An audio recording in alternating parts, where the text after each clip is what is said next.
നമസ്കാരം. ഓപ്പറേഷൻ സിന്ദൂർ സമയത്ത് ഇന്ത്യയുടെ യുദ്ധവിമാനം പാകിസ്ഥാൻ തകർത്തുവെന്ന് അവകാശപ്പെട്ട മുൻ ഫ്രഞ്ച് നാവികസേന പൈലറ്റ് ചാർ കേസിൽ ഫ്രാൻസിൽ അറസ്റ്റിൽ. ഫ്രഞ്ച് നാവികസേനയുടെ മുൻ പൈലറ്റായ പിയറി ഹെൻറി ചുവറ്റിനെതിരെയാണ് നടപടി.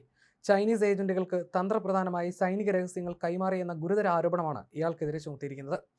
ഫ്രാൻസിന്റെ പ്രധാന ആഭ്യന്തര രഹസ്യാന്വേഷണ ഏജൻസിയായ DGSI കസ്റ്റഡിയിലെടുത്ത് ചോദ്യം ചെയ്ത ശേഷം നിലവിൽ ജുഡീഷ്യൽ മേൽനോട്ടത്തിൽ ഇയാളെ വിട്ടയച്ചിരിക്കുകയാണ്.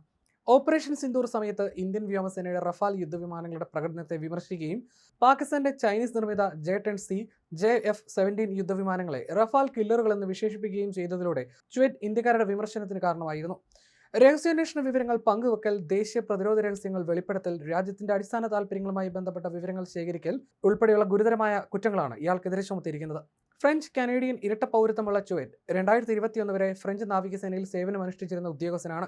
ഫ്രാൻസിന്റെ വിമാനവാഹിനി കപ്പലായ ചാൾസ് ഡി ഗാളിൽ നിന്ന് സൂപ്പർ എറ്റൻഡാർഡ് റഫാൽ വിമാനങ്ങൾ പറത്തി പരിചയമുള്ള ഇദ്ദേഹം സർവീസിലിരിക്കെ മേലധികാരികളെ അറിയിക്കാതെ 2018-2019 വർഷങ്ങളിൽ 2 തവണ ചൈന സന്ദർശിച്ചതായി മാധ്യമങ്ങൾ റിപ്പോർട്ട് ചെയ്യുന്നു. സൗത്ത് ആഫ്രിക്കയിലെ TFSA എന്ന ഫ്ലൈയിങ് അക്കാദമി വഴി സംഘടിപ്പിച്ച ഈ യാത്രകളിൽ ചൈനീസ് സൈനിക പൈലറ്റ്മാർക്കായി ചുവറ്റ് പരിശീലന പരിപാടികൾ നടത്തിയത് വഴി വിമാനവാഹിനി കപ്പൽ പ്രവർത്തനങ്ങൾ, ലാൻഡിംഗ് സാങ്കേതിക വിദ്യകൾ, തന്ത്രപരമായ വിവരങ്ങൾ എന്നിവ കൈമാറിയിട്ടുണ്ടാകാമെന്നാണ് അന്വേഷണ ഏജൻസികളുടെ സംശയം. വിട്ടയച്ചെങ്കിലും ഇയാൾക്കെതിരെയുള്ള അന്വേഷണം തുടരുകയാണ്. 2025 ഏപ്രിലാണ് ഫ്രാൻസിന്റെ പ്രതിരോധ മന്ത്രാലയം പാരീസ് പ്രോസിക്യൂട്ടർ ഓഫീസിൽ പരാതി നൽകിയത്. അതിന്റെ അടിസ്ഥാനത്തിലാണ് പ്രാഥമിക അന്വേഷണം ആരംഭിച്ചത്. ദേശീയ പ്രതിരോധ രഹസ്യങ്ങൾ വെളിപ്പെടുത്തൽ, വിദേശ ശക്തിക്ക് രഹസ്യാന്വേഷണ വിവരങ്ങൾ കൈമാറൽ തുടങ്ങിയ ഗുരുതര കുറ്റങ്ങളും ഇയാൾക്കെതിരെയുണ്ട്. എന്നാൽ എല്ലാ ആരോപണങ്ങളും ചുവറ്റ് തള്ളിക്കളഞ്ഞു.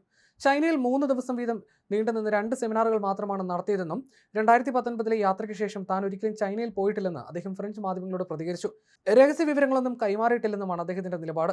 പ്രതിരോധ വിഷയങ്ങളിലെ YouTube വിശകലനങ്ങളിലൂടെ ശ്രദ്ധേയനായ ചുവറ്റ് 2025 മെയിൽ ഇന്ത്യ-പാകിസ്ഥാൻ സംഘർഷത്തിനിടെ പ്രസിദ്ധീകരിച്ച വീഡിയോകളിലൂടെയാണ് ഇന്ത്യയിൽ വിവാദത്തിലായത്.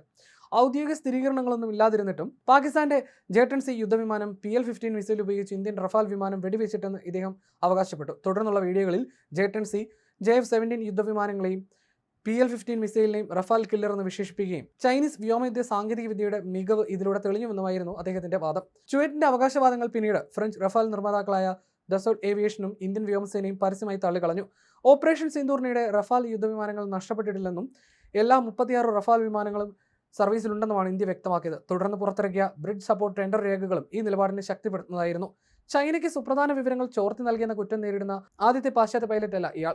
ചൈനീസ് സൈനിക ഉദ്യോഗസ്ഥർക്ക് പരിശീലനം നൽകിയെന്ന ആരോപണത്തിൽ മുൻ US എയർഫോഴ്സ് F-35 പൈലറ്റിനെ അമേരിക്കൻ അധികൃതർ അറസ്റ്റ് ചെയ്യുകയും കുറ്റം ചുമത്തുകയും ചെയ്തതായി ഈ വർഷം ഫെബ്രുവരിയിൽ വാർത്താ ഏജൻസിയായ റോയിട്ടേഴ്സ് റിപ്പോർട്ട് ചെയ്തിരുന്നു. കൂടാതെ 2024 ജൂണിൽ America, Australia, UK, Canada, New Zealand എന്നീ രാജ്യങ്ങൾ ചേർന്ന് ഒരു മുന്നറിയിപ്പ് ബുള്ളറ്റിനും പുറത്തിറക്കിയിരുന്നു. PLAയുടെ ശേഷി വർദ്ധിപ്പിക്കുന്നതിനായി NATO രാജ്യങ്ങളിൽ നിന്നും മറ്റ് പാശ്ചാത്യ രാജ്യങ്ങളിൽ നിന്നുമുള്ള നിലവിലെയും മുൻകാലങ്ങളിലെയും സൈനികരെ ചൈനീസ് പീപ്പിൾസ് ലിബറേഷൻ ആർമി തുടർന്നും ലക്ഷ്യമിടുന്നുണ്ട് എന്നായിരുന്നു അതിലെ മുന്നറിയിപ്പ്. ചുവറ്റിനെതിരെ ഔദ്യോഗിക അന്വേഷണം ആരംഭിച്ചിട്ടുണ്ടെങ്കിലും അദ്ദേഹം കുറ്റക്കാരനാണെന്ന് ഫ്രഞ്ച് കോടതി ഇതുവരെ കണ്ടെത്തിയിട്ടില്ല. ഫ്രാൻസിലെ നിയമപ്രകാരം ഔദ്യോഗിക അന്വേഷണം ആരംഭിക്കുന്നത് കേസിന് മതിയായ പ്രാഥമിക തെളിവുകളുണ്ടെന്ന അന്വേഷണ ഏജൻസികളുടെ വിലയിരുത്തലാണ്.